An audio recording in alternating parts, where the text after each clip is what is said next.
pengalaman positif saya selama mendapatkan mata kuliah interpersonal skill. Oke, sebelum saya cerita nih ya, mata kuliah ini itu sangat-sangat menarik sih menurut saya.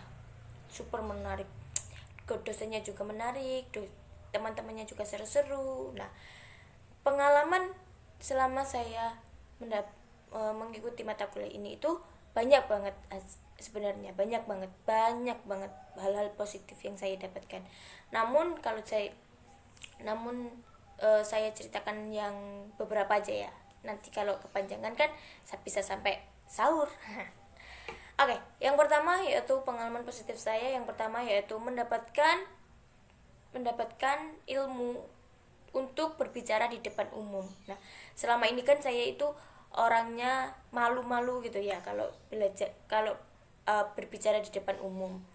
Saya suka nervous, suka bingung mau ngomong apa. Nah, dalam pelajaran mata kuliah ini itu saya belajar lebih banyak lagi cara berbicara di depan umum. Nah, contohnya saya berbicara seperti ini. Sebenarnya saya itu kalau di depan kamera itu sih gugup, nggak bisa ngomong gitu. Nah, selama saya mendapatkan mata kuliah ini, saya rada-rada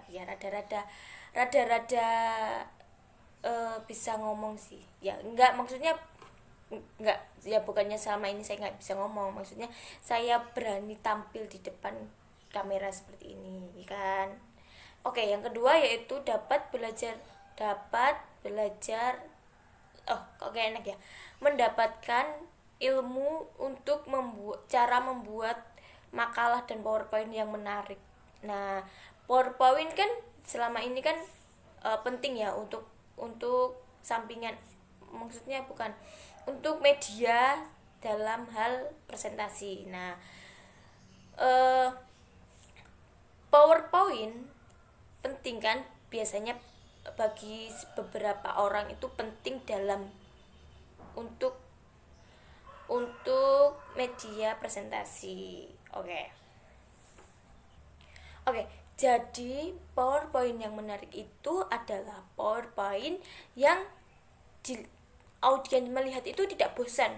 Jadi audiens itu senang, enjoy melihat PowerPoint tersebut, paham dengan materinya, seperti itu. Bagaimana sih cara membuat PowerPoint yang menarik bagi audiens? Yang pertama yaitu background. Backgroundnya harus sesuai dengan tema atau balance sama dari akhir sampai dari awal sampai akhir itu nyambung gitu loh warnanya. Jadi tidak bertabrakan, tidak yang satunya kuning, yang satunya biru, yang satunya merah. Itu tuh sangat tidak menarik. Yang kedua yaitu ukuran font. Ukuran font yang tepat itu yang sedang. Jadi dilihatnya itu pas gitu, tidak kekecilan dan tidak kebesaran. Yang ketiga yaitu hiasan-hiasan dalam slide, dalam satu slide. Nah, itu juga tidak boleh kebanyakan, tidak boleh yang seperti anak kecil atau hiasan-hiasan, ya boleh hiasan seadanya gitu loh, yang terus kemudian yang menarik. Nah, seperti itu. Kemudian membuat makalah juga seperti itu, harus sesuai dengan tulisan, harus sistematis, maksudnya sistematika penulisan makalah maksudnya. Jadi tidak boleh kan dalam menulis makalah itu kan ada aturan-aturan atau sistematikanya ya. Nah, agar si pembaca itu tertarik untuk menulis maksudnya membaca makalah kita, maka kita juga harus bisa menuliskan makalah itu dengan menarik dan sebagus mungkin, serapi mungkin. Nah, ya pengalaman saya sih sebelum mendapatkan ilmu ini, saya itu suka membuat PowerPoint dengan asal-asalan atau tidak tahu hiasan-hiasan yang tepat atau warna-warna yang gimana gitu, tidak bisa. Terus kemudian setelah saya mendapatkan ilmu dari membuat PowerPoint yang menarik. Yang ketiga yaitu kita dapat belajar cara merancang sebuah acara. Nah, di sini di sini acara yang di sini itu seperti acara-acara seminar atau acara-acara talkshow seperti itu.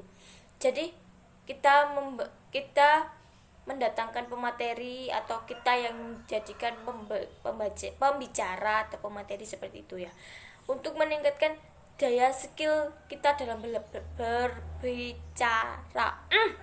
Tuh kan belibet. Oke. Ngomong-ngomong soal seminar nih, kita akan mengadakan sebuah seminar yang berjudul Quarter Life Crisis, mendewasakan diri secara mental untuk menghadapi realita kehidupan. Nah, sebelum itu, apa sih quarter life crisis itu? Nah, quarter life crisis itu yaitu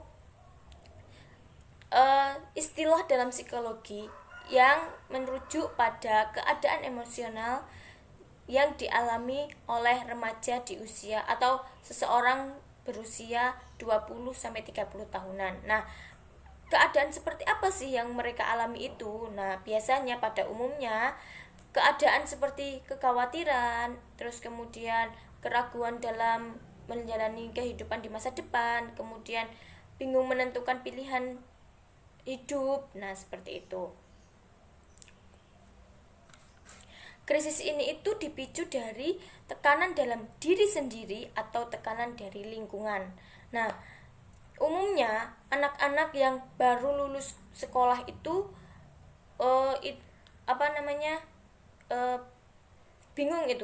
bingung untuk menentukan dia itu mau kemana, apakah mau bekerja, ataukah mau kuliah, ataukah mau menikah, ataukah mau membuka usaha. Nah, itu bingung gitu pada usia seperti itu, pada usia segitu maksudnya.